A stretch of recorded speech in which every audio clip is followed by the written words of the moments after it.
Listen to custodians. Hey guys, so I'm finally back with the answers to the questions you guys posted on the previous video. I'm gonna answer as many as I possibly can, but obviously you can imagine many of them are similar questions, so I grouped a lot of them together. So here we go. How did I get into filming and skateboarding and filming skateboarding? I've personally been holding a camera pretty much since I was 7 or 8 years old. I was obsessed with claymations in particular. Then around maybe 13 or 14, I started to kind of look at filmmaking in a more serious manner. And around the same time, my friend Mike introduced me to skateboarding. He would constantly show me videos in his garage. We had like a little TV set up in there. We watched old VHS tapes. Rodney versus Day One Round 2 specifically. It was that video that between Rodney and Day One's part, I had like an epiphany revelation of like, oh man, this is what skateboarding could be for me. Like this was like, oh, I really enjoy this really technical aspect. Growing up in Chicago, I didn't actually go to school for film. I had some classes in high school that were super powerful and super important for me that you know, brought me down the right path and taught me some of the basics. But if anything, it really more so gave me like a heads up of like, this is definitely what you want to be doing and continuing your path down this. Do you have any films or filmmakers that inspired me? Growing up, I had a huge interest in Quentin Tarantino, Darren Aronofsky. Darren Aronofsky is still one of my absolute favorite directors. But a huge focus for me was actually music video directors. Chris Cunningham, Michel Gondry, Spike Jonze. These ones actually, I think, fueled a huge interest in short form storytelling for me. Being able to look at a 3.5-minute piece and say, all right, we have, you know, a musical emotion that's driving the whole piece, and can we tell a full story in the process? Why freestyle? Great question. I still have no idea. I've always been super drawn to super flashy, skillful, technical kind of stuff. You know, juggling, card tricks, like circusy stuff. And skateboarding was always awesome, but it never really clicked in the way that when I finally was exposed to freestyle, and it was non-existent really at the time. Like when I started skateboarding, freestyle had completely died. I mean, this was before YouTube. So the only thing that kind of existed is you could download these super low resolution videos off of, you know, file sharing websites like LimeWire and Koziol.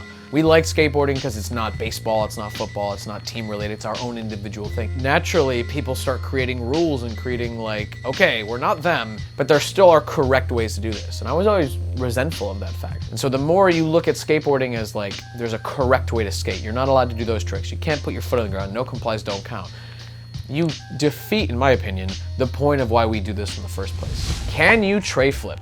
The only video I think that exists of me doing it is right after I started landing them.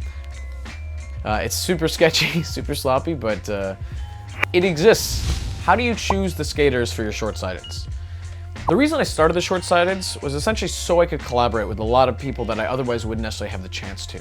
Most of my short skate films involve several weeks of travel. It's very costly and very time-consuming. So the short-sideds was a good excuse for me to kind of have like a fire lit under me to get out there much more oftenly on a casual basis. So picking the actual skaters kind of comes down more to being able to collaborate with people that have inspired me kind of through the years. I also really like to focus people that own a particular trick. You know, maybe they invented it or they've got it down in a certain way that everybody kind of knows them for that trick. You kind of see the bigger scope of skaters through my eyes. On a related note, how long does it take to film or edit a short-sided? I mean, to actually film a short-sided, it's a day or you know, a couple hours. I'm not really very helpful in the sense of the way I want to shoot things. I don't necessarily want to give them the smoothest ground or in the nicest lighting that's not going to be in their eyes. I definitely make it difficult. Editing, it's usually between 1 to 3 days. It really depends. I can get, you know, the technical aspects kind of kicked out in a day total, but I'll spend at least another full day listening to music, picking music, doing color, doing sound. So realistically, it takes me about 2 to 2.5 days to shoot and edit one of the short-sideds. When did I start filming professionally? That happened actually in about 2010. I worked full-time in the film industry doing visual effects. I worked on many music videos, Britney Spears, Beyonce, Kanye, and I worked on several full-feature films and commercials. And I just got to a point that I was so overwhelmed with sitting in an office working on other people's projects, it kind of caused me to crack. I got thrown on jury duty for a month and a half, actually, And it was during this jury duty, it was actually when I shot Escalation, the first major video with Killian Martin. And so by the end of that month, I had decided to quit my job, which was crazy. I moved to California to work in this specific industry, and I quit. And it was the best decision I ever made. Favorite hobbies outside of skateboarding? Vinyl entered my life a few years ago. Just tangibly putting on a record, it's forced me to envelop myself in the actual music and not just it's a background noise. A lot of my downtime, I love trying new foods that I've never tried, stuff that grosses me out. If I feel uncomfortable going into it, I kind of like that. Do I draw or write? It was an interesting question. I've always loved drawing. I didn't draw for many years, and then about 2 years ago, I kind of just randomly re-picked it up.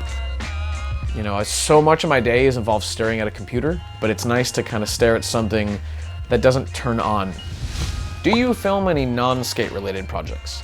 Yes, quite oftenly actually. If you're on my YouTube channel, it's usually a bit more dedicated to my skate projects. But in between my skate projects, I'm often shooting documentary work. This is a piece I did on Shepherd Ferry. If you guys are familiar with the Obey campaign, this is a short documentary that I shot. Skateboarding is just kind of what happens to be closest to my heart.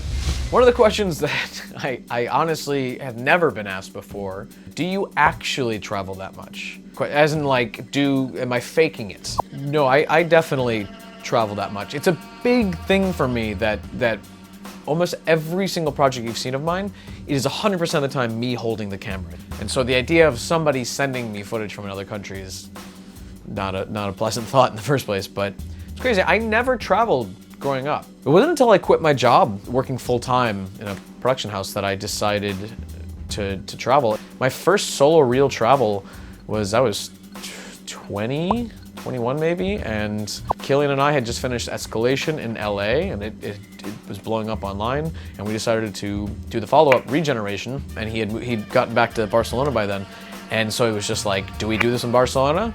2 seconds from buying a plane ticket, I'd never made that kind of a purchase, and honestly, that like confirm button click was what catapulted everything moving forward. It's one thing where you work your ass off saving up money, and to actually dedicate the funds that you have left over to something.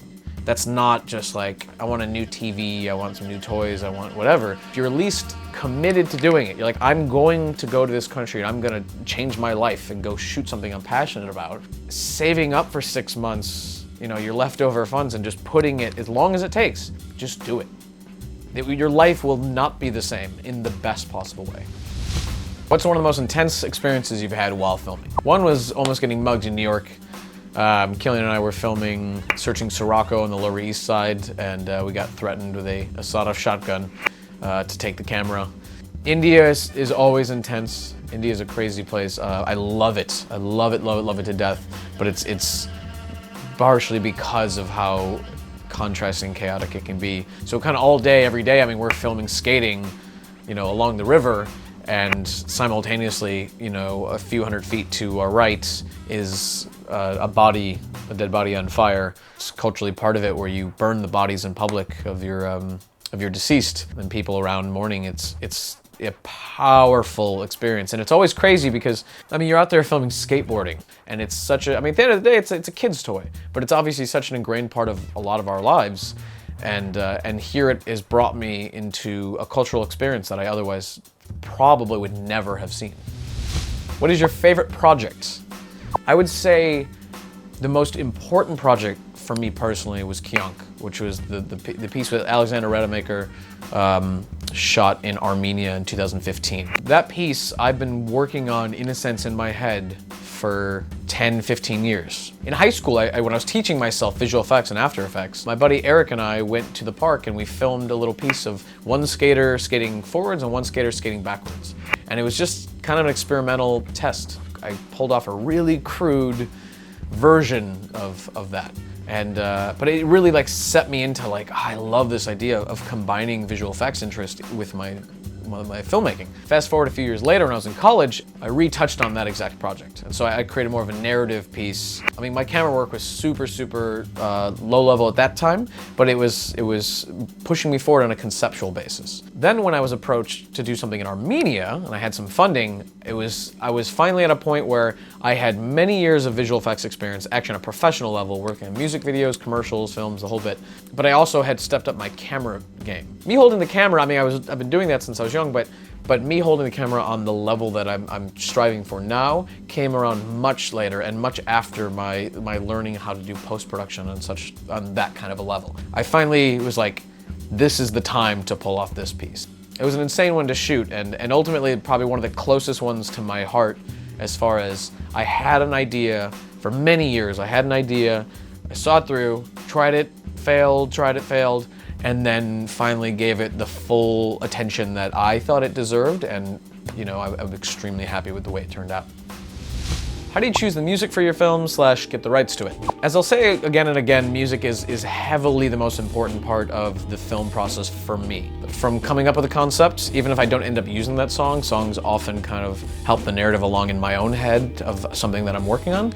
But picking the music is such a lengthy process. Like I'll go shoot, and then I'll spend 3 months listening to hundreds of hours of music that maybe might work, but I'm really waiting for that one that like clicks with me on a certain level. For what I do, I have to get the rights to everything I choose. So, you know, a lot of people have wonderful suggestions. Have you thought about this band, but they also don't understand that. Then on top of that, I have to go spend the next few months securing the rights, talking to labels, not just the musicians. You got to clear labels, publishers, the whole bit. How many cameras do you shoot with / how do you get those angles? One camera. Everything you see of mine, with very few exceptions, one camera. So when you see a shot of Jason Park, you know, riding up to an obstacle, and then it cuts to a close-up of his feet, he does the trick, and then we cut out to a wide of him rolling away from it. That's 3 separate setups. Usually first we'll focus on the trick itself. You know, that might take several hundred tries to land a trick. As soon as we land the trick, then we'll get coverage. So then I'll pull out super wide and I'll be like, okay, just kind of jump off the box and land, you know, as if you just landed the trick. Or I want you to roll out the object and kind of set up as if you're about to go for it. This way I can hop around the location I'm at, get close-ups of the face, close-ups of the feet, but ultimately it is only one camera. So that also means when you watch the short-sighteds and they land some crazy trick 5-6 times, they have to do that trick 5-6 times. Extremely common question, what is your gear setup when going out shooting? When it comes to skate projects, the gear is actually extremely minimal. I only bring one camera, it's the Sony FS700. In fact, it's the only camera I shoot with. One lens, the Canon 24-105, which I'm also currently pointing my face at. I don't bring any lighting setups, everything's natural lighting. Some batteries, some SD cards, but otherwise everything fits in my camera backpack. I shoot everything handheld, so I don't bring tripods, I don't bring any kind of stabilizing gear, I don't have any kind of rigs of any sort. I'm not saying this is how it's gonna be for my entire existence, but every video you've probably ever watched of mine, and you know, any video in the near future, everything's handheld with me on a skateboard, and that's it. What editing software do you use? Adobe Premiere. I've been using it since I was 13 years old, self-taught. I resisted falling into Final Cut, I learned it. I've used it for some things, but when I had to, but I've always been Adobe Premiere all the way. What is the most difficult part about making a video? Choosing the music, quite honestly. That part of the edit specifically. What do your parents think about what you do? Growing up, they were fairly supportive of the film aspect, the film end of the bargain. You know, skateboarding wasn't necessarily a popular subject matter that I was shooting for them. They weren't necessarily too outwardly against it, but it wasn't necessarily a positive topic either. But I think I was young enough also that it didn't seem like it was in the way of anything. And then as time went on, particularly when I quit my job and I was out filming skating, I think initially it was a bit jarring because I left this intense career working in the film industries, and here I quit and making no money and filming skating. I'm sure that was a bit tough for them, but I think now they're a bit more open-minded, considering the fact that it's taken me around the world a few dozen times and paid my bills thus far. So occasionally I get questions like, one day, do I have any filmmaking tips? People who are starting out.